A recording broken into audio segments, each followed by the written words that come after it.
Voltamos. Você está no programa A Nossa Escola Dominical. Juntos iniciamos um importante estudo e também uma importante festa. Estamos celebrando 500 anos da Reforma Protestante e nós iniciamos este estudo estudando essa aula de hoje. É a lição número 1, 500 anos da Reforma Protestante. O pastor Jadiel, que está aqui com a gente, enriquecendo a aula de hoje, nós já tratamos de alguns assuntos no que se refere aos antecedentes da Reforma.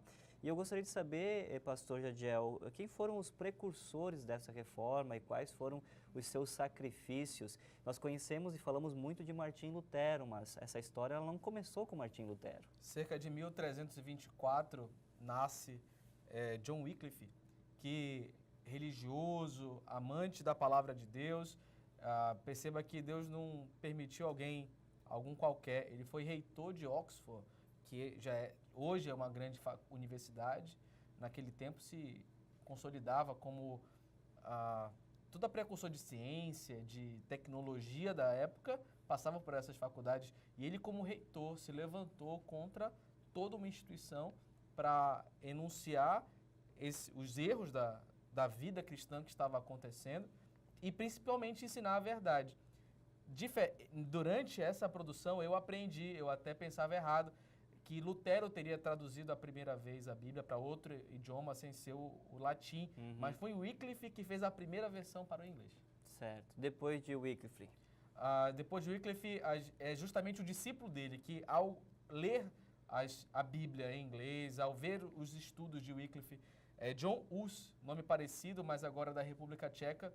Ele tem uma história triste, mas também inspiradora, que por também pregar contra a indulgência, contra a venda de lugar no céu, contra perdão de pecados através pela bênção papal e não pelo arrependimento, ele foi condenado a ser queimado.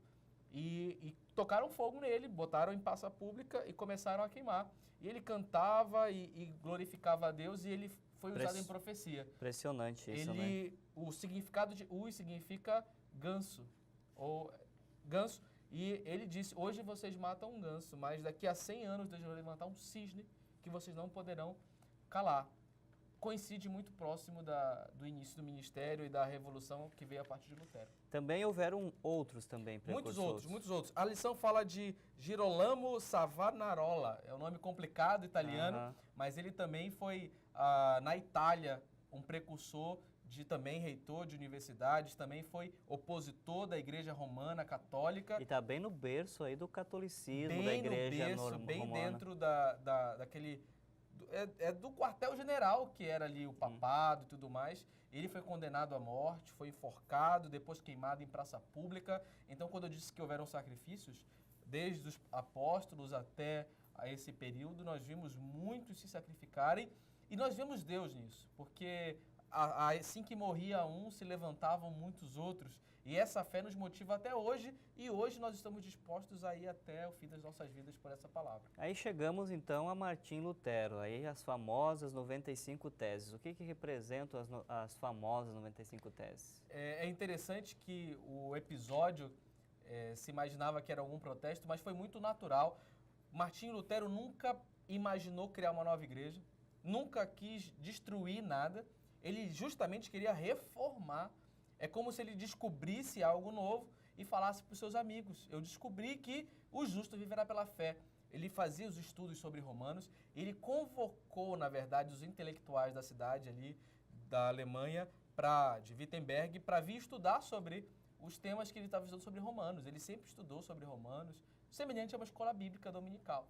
E ao pregar o enunciado dos temas que ele iria ensinar, gerou esse movimento, porque ele foi cirúrgico quando ele descobriu, na busca do perdão pelos seus pecados, quando ele peregrinou até Jerusalém e até Roma, e ele pensou em comprar a alma de um tio, porque ele tinha algum dinheiro, ele queria rezar pelo seu tio, e viu milhares de mendigos e pensou que aquela moeda iria salvar a alma do tio, mas também poderia curar a fome de alguém. E ele se questionou com Deus, ele não se sentia salvo, mesmo pagando, mesmo se martirizando. E Deus o revelou ali os segredos nas Sagradas Escrituras, porque era reservado, era apenas no latim. Ele, como monge, como padre, ele pôde ler a Bíblia, estudou para isso e descobriu em Romanos 1, 7, né? 17, o justo viverá pela fé. E aí qual a nasceu aplicação esse- disso para nós hoje? Para nós hoje é que ele conseguiu perfeitamente, nós vamos estudar aqui somente a fé, somente a graça, somente Jesus, somente a Deus a glória são a razão da nossa fé. Então, aqueles 5 somente que ele conseguiu ali extrair das suas teses, revolucionou. E hoje, principalmente, o que nós estamos aplicando revolucionou a nossa pregação. Se hoje você pode pregar, se hoje todos podem e devem pregar, é porque um dia alguém morreu. Não só Jesus, Jesus morreu e ressuscitou, mas outros foram dispostos a entregar a sua vida. E foram fiéis a Jesus que disse, aquele que perder a vida por amor de mim, esse viverá. Então, eles foram felizes em entregar a sua própria vida. São tantas histórias de mártires que, sendo queimados, enforcados, cerrados ao meio. São Foi- tantas histórias, mas infelizmente não dá para te contar todas. Muito obrigado, pastor Jadiel. Deus abençoe você. Parabéns pelo trabalho e na escola dominical tem mais de Tem Deus. mais de Deus. Deus abençoe. Deus abençoe e até o próximo final de semana. Juntos nós vamos aprender a lição número 2. A paz do Senhor.